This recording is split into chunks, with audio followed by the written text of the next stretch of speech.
История железных дорог как средство сообщения неотделима от истории страны. Потому неудивительно, что памятники железнодорожным машинам являются также и историческими реликвиями, подчас неотделимыми от героических страниц прошлого. Постоянный интерес вызывают памятники-паровозы, установленные на вечные стоянки, которых в нашем городе несколько. Об одном таком памятнике-паровозу я расскажу в этом выпуске. Тем более зрители канала давно просили меня рассказать о нем. И тем более это часть истории нашего города Харькова. На первый взгляд это просто старый паровоз. Но для Харькова он гораздо больше. Это памятник эпохи, когда железная дорога была сердцем страны, а люди, стоявшие у топки и руля, героями своего времени. В 1984 году в Карповском саду в память о железнодорожниках, принимавших участие во Второй мировой войне, был установлен паровоз ФД-20 2238, который использовался в военное время. Паровоз установлен около колеи подъезда с южной стороны к вокзалу Харьков-Пассажирский. ФД-20 – грузовой гигант, построенный в 1938 году на Луганском паровозостроительном заводе. В годы индустриализации именно такие машины тянули на себе миллионы тонн стали, угля и зерна. Сейчас этот исполин застыл на вечной стоянке в Харькове, между станциями Харьков-Пассажирский и Новоселовка. Его колеса больше не крутятся, но память о тех, кто жил в ритме стука колес, все еще звучит здесь, в самом сердце города. С вами Алекс Моторный. Не забудьте поставить лайк, подписаться и поехали в путешествие по стальным дорогам истории. Паровозы серии ФД были гордостью паровозостроения 1930-х годов. Это был самый мощный и современный грузовой локомотив того времени. Для машинистов было большой честью управлять таким составом. В 1930-х годах паровозы с таким названием были достоянием индустрии машиностроения, в частности строительства паровозов. ФД-20 обкатали великое множество железных дорог, и все свое существование они были верными и крепкими друзьями в делах путеводных. Через время их заменили на более современные модели с электроуправлением. В железнодорожной истории таким примерным и хорошим работником стал именно этот скромный паровозик. Заводское обозначение 1П – первый тип паровоза, согласно введенной в 1931 году новой системы обозначения типов локомотивов, проектируемых на Коломенском заводе. К 10 августа 1931 года Коломенским заводом завершен рабочий проект нового паровоза типа 151 в рекордно короткий срок – 100 рабочих дней. И рабочие чертежи были переданы на Луганский завод, где его построили также в рекордно короткий даже по меркам мирового паровозостроения – срок 70 рабочих дней. Паровозу присвоено обозначение ФД-20-1.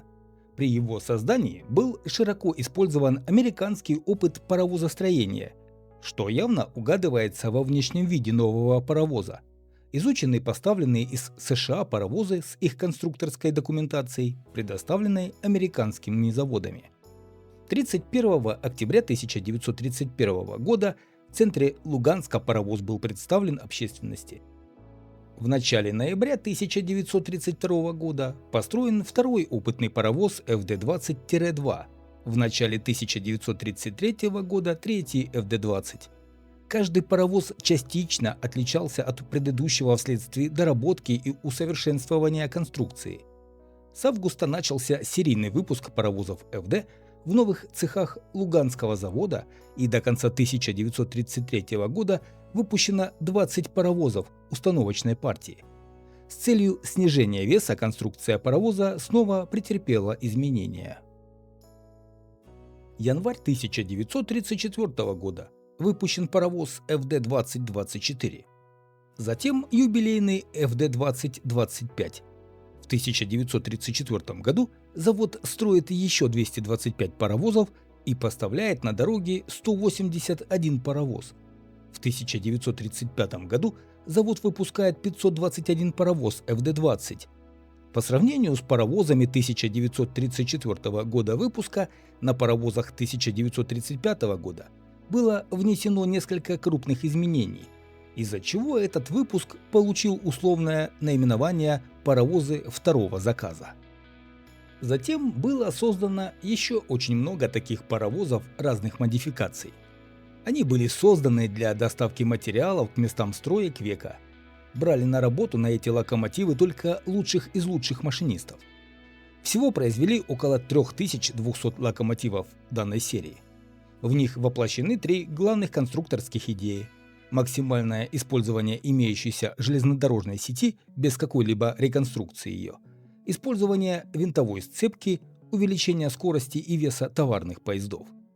Паровозы серии ФД-20 были самыми распространенными и надежными товарными паровозами вплоть до тех пор, пока им не пришли на смену более рентабельные в народном хозяйстве электровозы.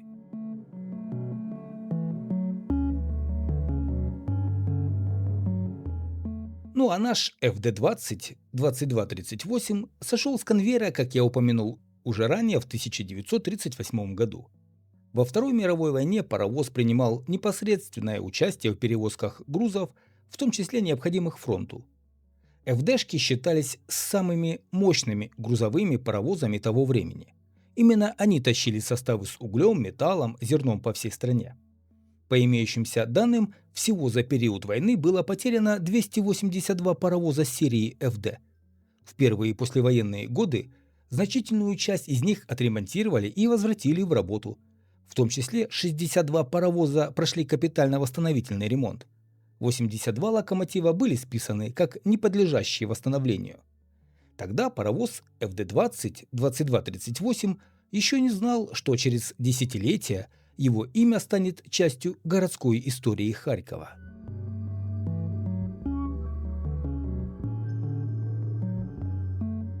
По разным данным, в Харьков паровоз попал в 1984 году. Его пригнали сюда своим ходом, по тем же рельсам, по которым десятилетиями ходили такие же машины. Представьте, машина 30-х годов и доехала сама. Место выбрали не случайно. Между двумя станциями у Карповского сада, где слышен гул поездов и сегодня. Он был установлен на бетонный постамент как напоминание о тех, кто строил и соединял города, кто жил на железных дорогах. Официальное открытие состоялось в том же 1984 году на 41-ю годовщину освобождения города Харьков от немецкой оккупации. Первоначально рассматривалась идея разместить памятник на Привокзальной площади, но затем выбрали Карповский сад как менее загроможденное место.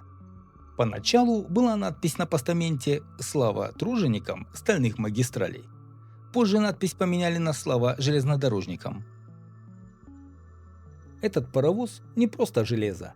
Это памятник профессии, где люди сутками работали в жаре и грохоте, где каждый рейс был подвигом. Он напоминает, что история страны – это история труда. Для кого-то это просто декорация, а для других – кусочек прошлого, застывшего навсегда среди зелени города. Он помнит людей, города, грузы, которые возил. ФД-20 2238 – один из последних свидетелей той эпохи. Он не шумит, не дымит, но продолжает говорить с каждым, кто готов слушать. Это голос железных дорог, голос труда, голос времени. Находясь рядом с монументом, сразу ощущаешь на себе нечто доброе, такое, как в черно-белых фильмах, которые даже без цвета могли рассказать о чем-то важном. Пусть ФД-20 станет не только хорошим воспоминанием для вас, но и еще одним старым другом.